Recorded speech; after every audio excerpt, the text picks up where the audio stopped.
Hello students, मैं सुधा स्वागत करती हूँ आप सबका आपके अपने चैनल तैयारी ऑनलाइन में। आज हम डिस्कस करने जा रहे हैं वर्कशीट नंबर 76। वर्कशीट नंबर 76 सामाजिक विज्ञान का वर्कशीट है और ये वर्कशीट है क्लास 10th का। वर्कशीट 23 जनवरी 2021 का है। आज का हमारा टॉपिक है राष्ट्रीय अर्थव्यवस्था की जीवन रेखाएं। तो राष्ट्रीय अर्थव्यवस्था की जीवन रेखाएं कौन कौन सी हैं? तो सड़क परिवहन, जल परिवहन और वायु परिवहन, ये तीन परिवहन राष्ट्रीय अर्थव्यवस्था की जीवन रेखाएं हैं। आज के वर्कशीट में हमें 3 या 5 अंक वाले प्रश्न दिए गए हैं जिसका उत्तर हमें लिखना है। तो देखिए, पहला प्रश्न हमारा है, जनसंचार के साधनों से होने वाले किन्हीं 3 लाभों की चर्चा कीजिए। तो चलिए इसका उत्तर देखते हैं। तो यहाँ देखिए, फर्स्ट क्वेश्चन का आंसर आप इस प्रकार लिखेंगे, जनसंचार के साधनों से हमें सूचनाएं प्राप्त होती हैं। जनसंचार के साधनों जैसे टीवी, यूट्यूब आदि से हमारा ज्ञानवर्धन होता है तथा शिक्षा में भी सहायक है। अब देखिए, टेलीविज़न से हमें देश विदेश की खबरें घर बैठे बैठे ही मिल जाती है और यूट्यूब भी हमें बहुत मदद करता है। यूट्यूब से हम देश विदेश की खबरों के साथ साथ ऑनलाइन क्लासेस भी देख लेते हैं और ये जो वर्कशीट है वो भी आप यूट्यूब के माध्यम से ही घर बैठे बैठे ही इसका आंसर पा लेते हैं। और देखिए, तीसरा है, जनसंचार के साधन हमारा मनोरंजन भी करती है। अब जैसे टीवी है, इस पे हम मूवी भी देख लेते हैं, कार्टून भी देख लेते हैं। यूट्यूब है तो इस पे भी हम मूवी देखते हैं, कार्टून देखते हैं, सॉन्ग सुनते हैं। तो यह हमारे लिए मनोरंजन का भी साधन है। नेक्स्ट क्वेश्चन हमारा है, पाइपलाइन परिवहन के लाभ बताइए। तो देखिए, पाइपलाइन परिवहन जो है वह आज के टाइम के लिए बहुत ही सुविधाजनक है। आज देख रहे होंगे हर घर में पाइपलाइन के थ्रू गैसेस का कनेक्शन हो गया है। लोग सिलेंडर की जगह पाइपलाइन के थ्रू आए हुए गैसों का इस्तेमाल करते हैं और बहुत सारे जगह ऐसे हैं जहां पे परिवहन की सुविधा नहीं है। तो चलिए इसका उत्तर देखते हैं। तो यहाँ देखिए, प्रश्न संख्या 2 का उत्तर आप इस प्रकार लिखेंगे, पाइपलाइन की प्रारंभिक लागत अधिक है परंतु बाद में ये सबसे सस्ता परिवहन का साधन हो जाता है। इसके रखरखाव की लागत कम है। पाइपलाइन से बिना बाधा निरंतर आपूर्ति संभव है। इसे पहाड़ी क्षेत्रों या समुद्री कहीं भी बिछाया जा सकता है। तीसरा प्रश्न हमारा है, सड़क परिवहन रेल परिवहन से अधिक महत्वपूर्ण है, क्यों? तो देखिए, सड़क परिवहन जो है वह कहीं भी बनाया जा सकता है। सड़क जो है वह पहाड़ी इलाकों में भी बनाया जा सकता है, कच्चे पक्के जगहों पे भी बनाया जा सकता है, लेकिन रेल परिवहन जो है वह पहाड़ी इलाकों में बनाना बहुत ही कठिन हो जाता है और बहुत ज़्यादा समय लग जाता है। इसीलिए सड़क परिवहन जो है वह रेल परिवहन से अधिक महत्वपूर्ण है। चलिए इसका उत्तर देखते हैं।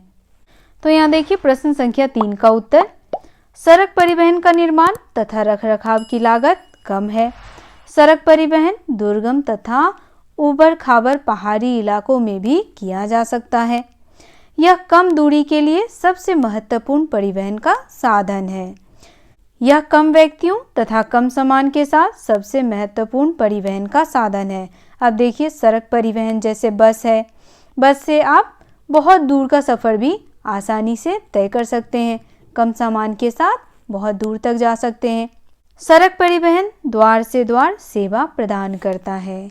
अब देखिए, द्वार से द्वार कहने का अर्थ है कि सड़क परिवहन कैसा सेवा प्रदान करता है? द्वार से द्वार। वह आपको कहाँ छोड़ता है? आपके घर के पास ही छोड़ता है। तो सड़क परिवहन जो है वह इसलिए भी बहुत ही महत्वपूर्ण है। नेक्स्ट क्वेश्चन है, एक देश के आंतरिक व्यापार की प्रगति उसके आर्थिक वैभव की सूचक है, कथन की व्याख्या कीजिए। तो देखिए, क्वेश्चन नंबर 4 का आंसर हो जाएगा, अंतर्राष्ट्रीय व्यापार से विदेशी मुद्रा की प्राप्ति होती है। अंतर्राष्ट्रीय व्यापार से संस्कृति का विकास होता है। इससे अतिरिक्त उत्पादन का समायोजन भी होता है। अंतर्राष्ट्रीय व्यापार से संसाधनों का ठीक से प्रबंधन हो पाता है और साथ ही इससे बाजार का भी विस्तार होता है। 5वां प्रश्न हमारा है, पर्यटन एक उद्योग या व्यापार के रूप में अर्थव्यवस्था के विकास में किस प्रकार सहायक है? तो देखिए, पर्यटन जो है वह अर्थव्यवस्था के विकास में बहुत ही सहायक है, क्योंकि पर्यटन से क्या होता है? सबसे पहली बात है कि लोगों को रोजगार मिलता है। वहाँ के स्थानीय लोगों को क्या मिलता है? रोजगार मिलता है। और साथ ही विदेशी मुद्रा भी प्राप्त होता है। विदेशी मुद्रा कैसे प्राप्त होता है? तो देश विदेश के लोग जो हैं वह उस जगह पे घूमने आते हैं, जिस वजह से लोगों को रोजगार मिलता है, विदेशी मुद्रा प्राप्त होता है और हाथों से बनी हुई वस्तुओं का उद्योग जो है वह फलता फूलता है। तो चलिए देखते हैं इसका आंसर। तो यहाँ देखिए, प्रश्न संख्या 5 का उत्तर आप इस प्रकार लिखेंगे। पर्यटन से विदेशी मुद्रा की प्राप्ति होती है, इससे लाखों लोगों को रोजगार प्राप्त होता है, इससे स्थानीय क्षेत्र का विकास होता है। पर्यटन से हथकरघा उद्योगों का विकास होता है। हथकरघा कहने का अर्थ है हाथों से बनी हुई वस्तुओं का। पर्यटन से विभिन्न क्षेत्रों के आपसी संबंध भी मजबूत होते हैं। नेक्स्ट देखिए, स्रोत आधारित प्रश्न है और ये 4 अंकों के हैं। नीचे दिए गए अनुच्छेद को हमें ध्यानपूर्वक पढ़ना है और उससे पूछे गए प्रश्नों के उत्तर देना है। तो देखिए, सबसे पहले हम अनुच्छेद पढ़ेंगे। प्रति 100 वर्ग किलोमीटर क्षेत्र में सड़कों की लंबाई को सड़क घनत्व कहा जाता है। देश में सड़कों का वितरण एक समान नहीं है। इसका घनत्व जम्मू कश्मीर में 12.14 किलोमीटर प्रति 100 वर्ग किलोमीटर से केरल में 517.77 किलोमीटर प्रति 100 वर्ग किलोमीटर तक है। 31 मार्च 2011 का ये रिपोर्ट है, जबकि वर्ष 31 मार्च 2011 के अनुसार सड़कों का औसत राष्ट्रीय घनत्व जो है वह कितना है? 142.68 किलोमीटर प्रति 100 वर्ग किलोमीटर था। भारत में सड़क परिवहन अनेक समस्याओं से जूझ रहा है। अब देखिए किन किन समस्याओं से जूझ रहा है। तो यातायात व यात्रियों की संख्या को देखते हुए सड़कों का जाल अपर्याप्त है। अब देखिए, सड़क बहुत ही कम है और यात्रियों की संख्या बहुत अधिक है, जिस वजह से क्या होता है? ट्रैफिक लग जाती है, तो लोग जो समय पर पहुंचने वाले होते हैं वह समय पर उस जगह पर नहीं पहुंच पाते हैं।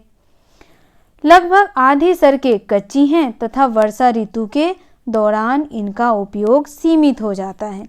अब देखिए, कच्ची सड़क होने की वजह से क्या होता है?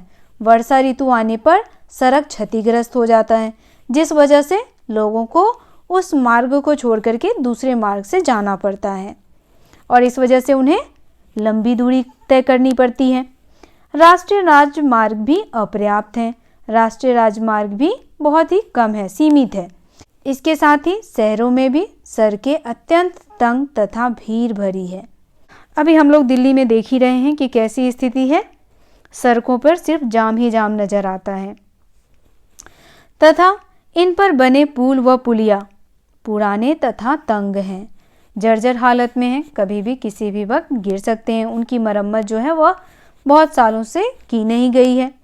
परंतु हाल के वर्षों में देश के विभिन्न भागों में सड़क मार्गों का तेजी से विकास हो रहा है। अभी के समय में क्या हो रहा है? सड़क मार्गों का तेजी से विकास किया जा रहा है। सड़क मार्ग के थ्रू क्या हो रहा है? एक राज्य को दूसरे राज्य से जोड़ा जा रहा है। चलिए अब इससे संबंधित प्रश्नों को देखते हैं। तो पहला प्रश्न हमारा है, सड़क घनत्व से आप क्या समझते हैं? तो देखिए, पहले प्रश्न का उत्तर आप यहाँ से लिखेंगे। प्रति 100 वर्ग किलोमीटर क्षेत्र में सड़कों की लंबाई को सड़क घनत्व कहा जाता है। ये हो गया आपके प्रश्न संख्या 1 का उत्तर। आप यहाँ से प्रश्न संख्या 1 का उत्तर लिख सकते हैं। दूसरा प्रश्न हमारा है, जम्मू कश्मीर का सड़क घनत्व कम क्यों है? तो क्यों है भाई? क्योंकि जम्मू कश्मीर जो है वह पर्वतीय इलाका है। कैसा इलाका है? पर्वतीय इलाका है, इसीलिए यहाँ सड़क घनत्व जो है वह कम है। कितना है यहाँ का सड़क घनत्व? तो 12.14 किलोमीटर प्रति 100 वर्ग किलोमीटर में। नेक्स्ट प्रश्न है, भारत में सड़क परिवहन के सामने उपस्थित चुनौतियों का वर्णन कीजिए। तो देखिए, भारत में सड़क परिवहन के सामने बहुत सारी चुनौतियां हैं। अब यहाँ देखिए, सबसे पहली समस्या है कि यहाँ जो सड़क परिवहन है वो सीमित है। ठीक है, यातायात व यात्रियों की संख्या को देखते हुए सड़कों का जाल क्या है? अपर्याप्त है। लगभग आधी सड़कें कैसी हैं? कच्ची हैं और वर्षा ऋतु के दौरान क्या होता है? इनका उपयोग जो है वह सीमित हो जाता है। राष्ट्रीय राजमार्ग भी अपर्याप्त हैं। शहरों में सड़कें कैसी हैं? अत्यंत तंग और भीड़ भरी हैं। तो भारत में सड़क परिवहन के सामने ये सभी चुनौतियां हैं। तो मैंने उसे येलो कलर से हाईलाइटेड कर दिया है। आप यहाँ से इसका उत्तर लिख सकते हैं। ये हो जाएगा आपका क्वेश्चन नंबर सी का आंसर।